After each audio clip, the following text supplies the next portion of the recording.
Hello මචං. හරි හරි බං මේ සල්ලිට මං හවස්සේදී උඹට ගෙනත් දෙන්න. ඒ කාටද බං උඹ සල්ලි දෙන්නම් කියේ?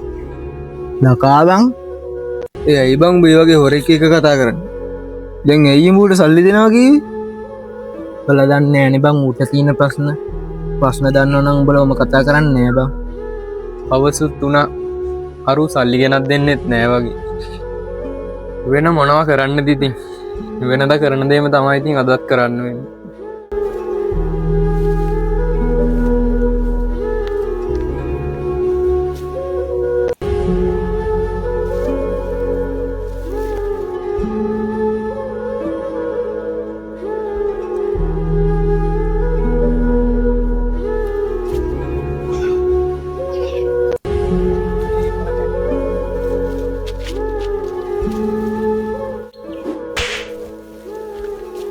මොකද්ද බම් මේ කරන වැඩේ තේරුම උඹ?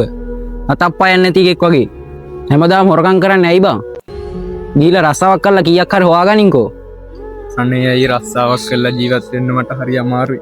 මගේ අයියට ඉන්නේ මං විතරයි. අයියා හරි අමාරුවෙන් ඉන්නේ අයියේ. මගේ අයියට ලොකු ලෙඩක් තියෙනවා. මට පුළුවන්කමක් තිබ්බනම් මම කවදාවත් හොරකම් කරන්නේ නැහැ අයියේ. මම මගේ අයියට ගොඩක් ආදරේ.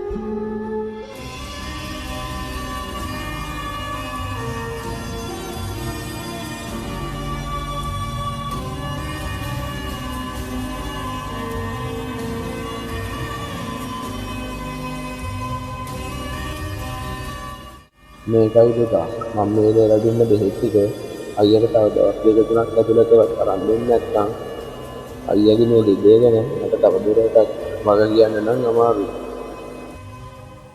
මල්ලි මේ අහංකෝ. උඹට නැති බැරිකම් ප්‍රශ්න තියෙන්න පුළුවන්. ඒත් හොරකම් කරන්න එපා බා. මොකද මේ මිනිස්සයාත් උඹට වැඩිය ලොකු ප්‍රශ්නයක ඉන්න පුළුවන් බා.